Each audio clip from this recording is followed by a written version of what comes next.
Hello Triumph family, welcome to another thrilling episode of Triumph Women Beating the Odds. This week, we bring to you a beacon of light in mental health, Miss Sharon Nagenjwa.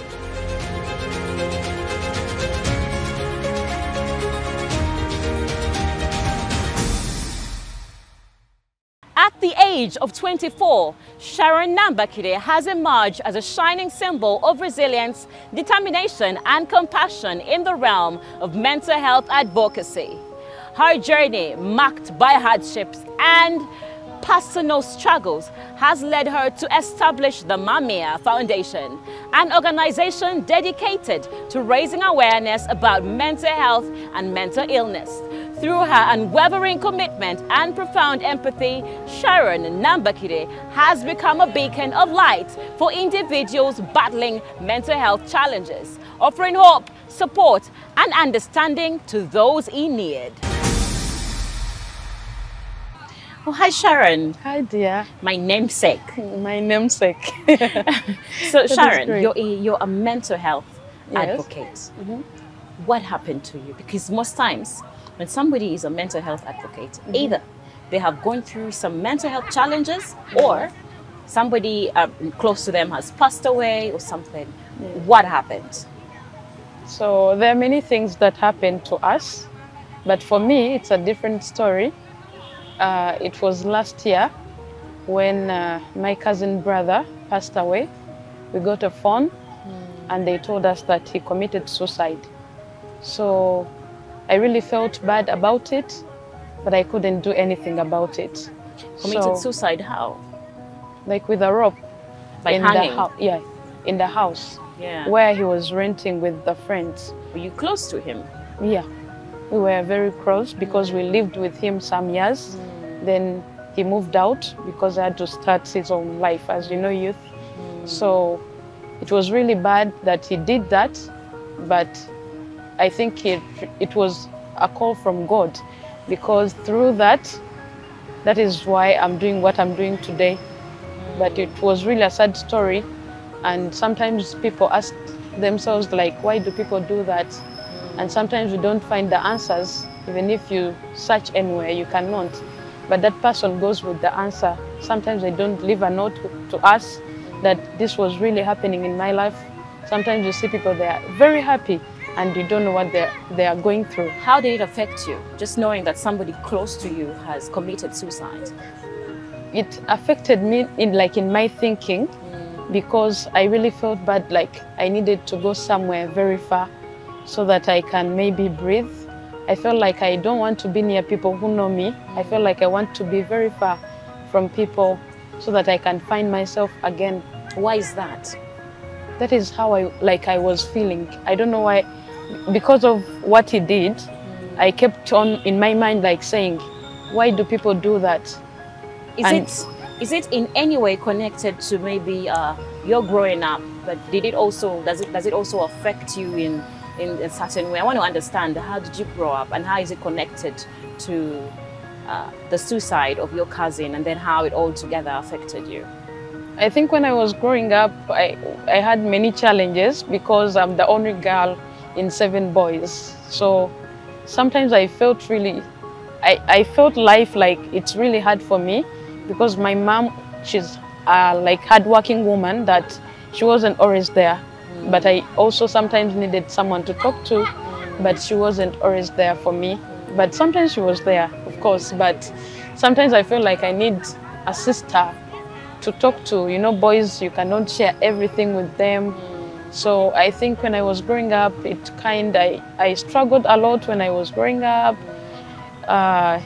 Literally, like, you know, growing up, then we used to sell maize at the same time. Sell maize? Yeah, with my. At what age? I was like 8 years. 8 years old. Yeah, 8 years. Then I started. My mom was doing that in holidays. We used to, you know, you have to work for the school fees, you know. So when in holidays we used to sell maize so that we can go to school when the term starts. So we used to do that because I did that up to my senior 1. Then I stopped. Then I think sometimes the childhood traumas, when you're growing up, it affects us sometimes when we grow up. So Because so you felt really, like you're still affected by the childhood trauma. Yeah, of course. Yes. You had to work for the school for fees. the school fees. You have to work for the money to take care of you. Exactly. So are you selling the maize on the streets?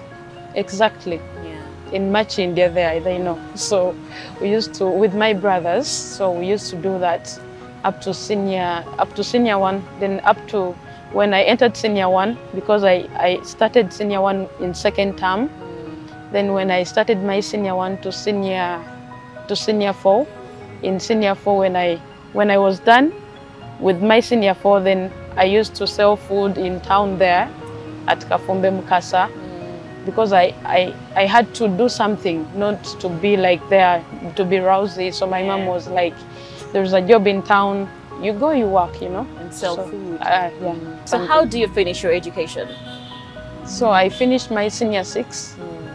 Yes, at Molanpo High School, and you were paying for your school fees through the food business. The food in senior 4 when I was done, as the holidays I was working money. So my mom was like, the time came for school, and my mom was like, you know what, you're not going for senior 5. Maybe you go for an institution. Maybe you don't go back to school. Then I felt bad because I wanted really to do senior 5 and 6. Yes. So my mom was like, you don't go that, you know. I wanted to go. I don't know. I wanted to go. So I got someone who helped me to finish my senior 5 and my senior 6. Who is that? A boyfriend or something? No. Who does that? Okay, yeah. No one does that. So I got at our school, we used to get these people whites. Pen pals. Yeah, they used to come at school. So I got a friend, but I got that friend in senior 3. So I kept the email, but on Facebook we were chatting. I remember those things where you get a white friend and you're sending yourself letters and stuff. Yes. Yeah, so it was really great. So we were talking and talking. So this time came when my mom told me, you know, you don't have to go there back. And I was like, maybe let me try my luck. I tell this person that, you know what, this and this happened, but I really want to finish my school because I want it. So she was like, okay, that's great. Okay, I'm going to send someone to help you so that you can finish the school. And I was very grateful for it. So she paid for your school. So that's the power of networking. You just never know when that person will come and save you. So now you're a mental health advocate, mental health and all that. And yes, I understand the challenges that you've had to go through growing up, and I know how much it can affect a child. We look at all these children on the street and they're selling stuff, and we're angry that how can a mother, how can a parent send a child to the street to sell stuff? Let her do it on her own, not knowing that sometimes there are these limitations. So just like every time you walk by past a child, we always have this comment. Why is the child on the street? Why is she selling stuff and stuff? And now we have a live example of a woman that has grown up doing exactly that. And look at her. Look at how she has turned out. So let's not shun the people that come around us selling stuff, the little kids that come around, because you never know who they can become in the future. We'll be back after this short break and we'll share more of Sharon's story.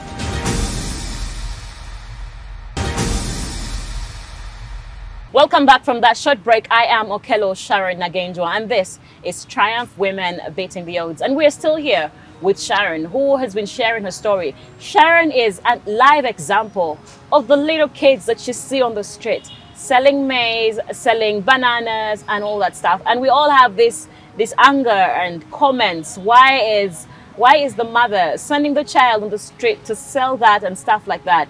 But we never know what the story is. We never know why she's driven to do that. And now we have somebody who has done that, but has maneuvered and overcome adversity. And here she is, advocating for mental health.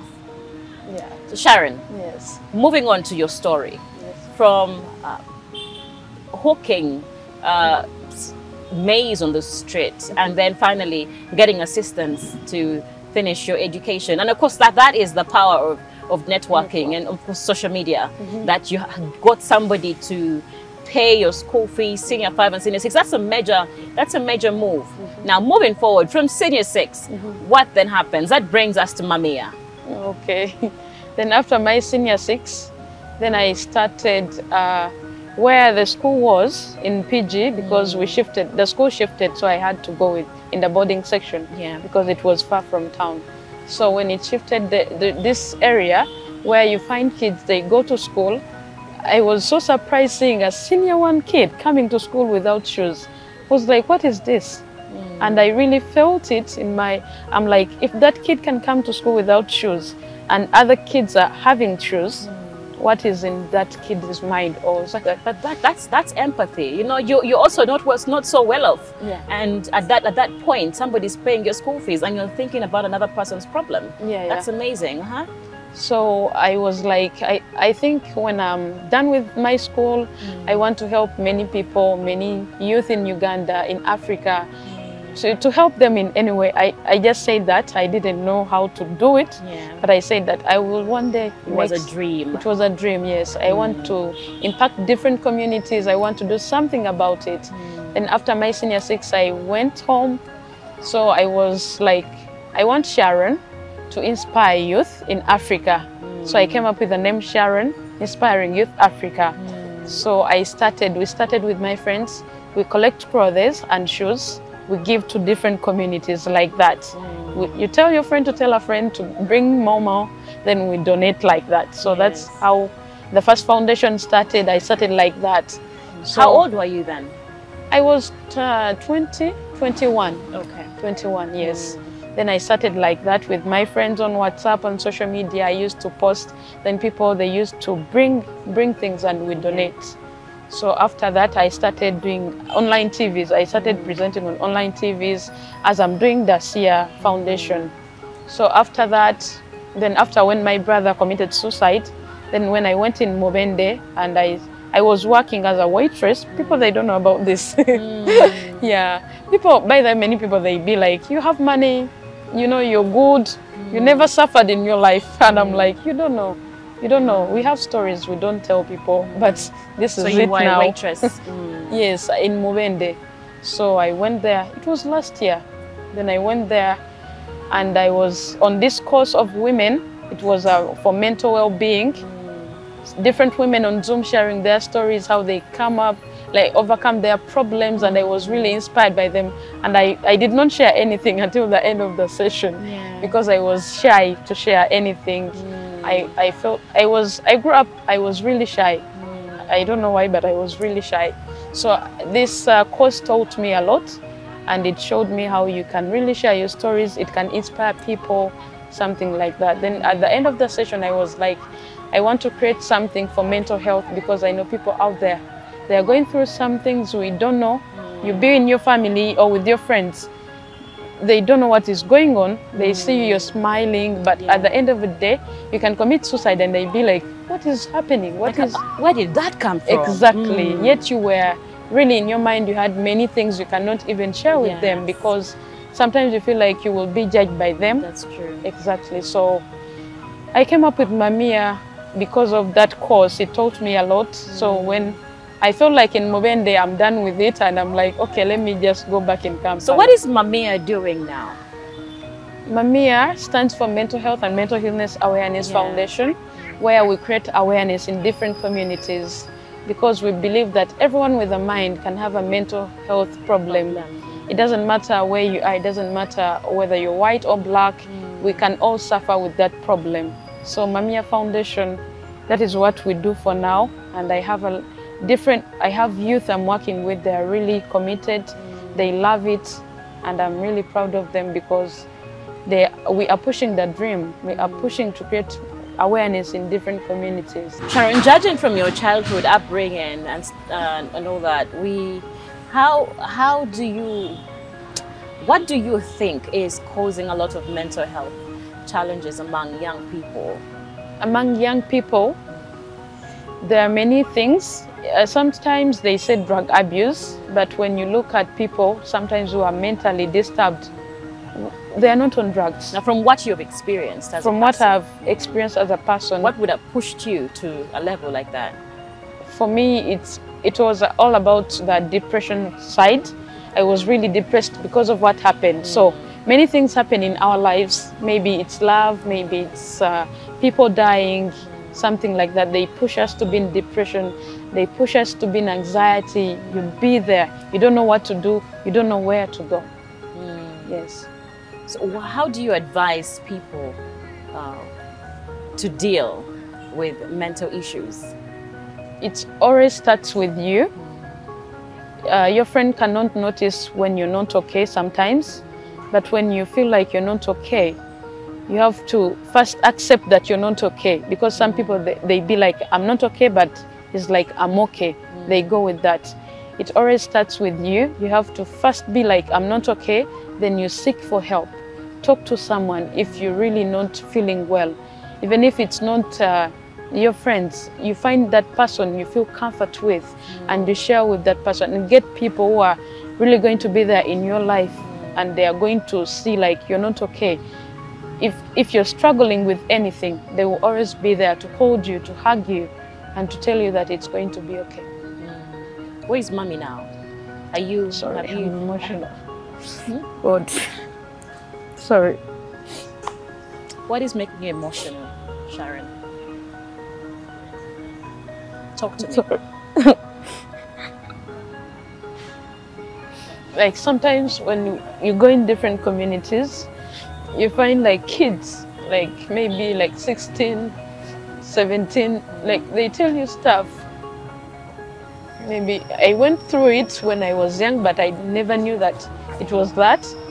But you feel like you're giving hope to these children, to these students, and you just feel happy that you're making change. Sharon, when you were hawking, when you were selling the maize on the street, what is the worst experience that happened to you that just triggers your emotion? When I was selling, I think most of the time, okay, my mom used to give me my brother to go with my brother, so that maybe, is it like for protection, which was so sweet. Yeah, so I never like found many problems in it, because I always had someone to be there for me. To protect you. Yeah. Now it just brings memories, and you break down, and it hurts you more and more. Yeah. Well, this is not a crying day. This is a day to celebrate your triumph. But guess what? Mental health is not a selective condition that it's supposed to be for this person or this person, or for people who are going through that. No. Anybody can have a mental health condition, because you never know what triggers it. It can be love, it can be need, it can be just anxiety, it can just be your job, your career. Anything can trigger a mental health condition. So it is upon us to ensure that we keep our mental health in check. And if you have an opportunity to impact the life of somebody, to stop somebody from harming themselves, if you have the opportunity to create more awareness about mental health, please do it. Because we need as many advocates as possible, and we will continue celebrating the women who are going out of their way to impact the lives of fellow women like Sharon over here. Thank you so much for watching this time round. Let's meet again next Saturday, same time. My name is Okello Sharon Nagenjwa, and don't forget to follow us on our socials at Girl from Miami and at Triumph Women UG.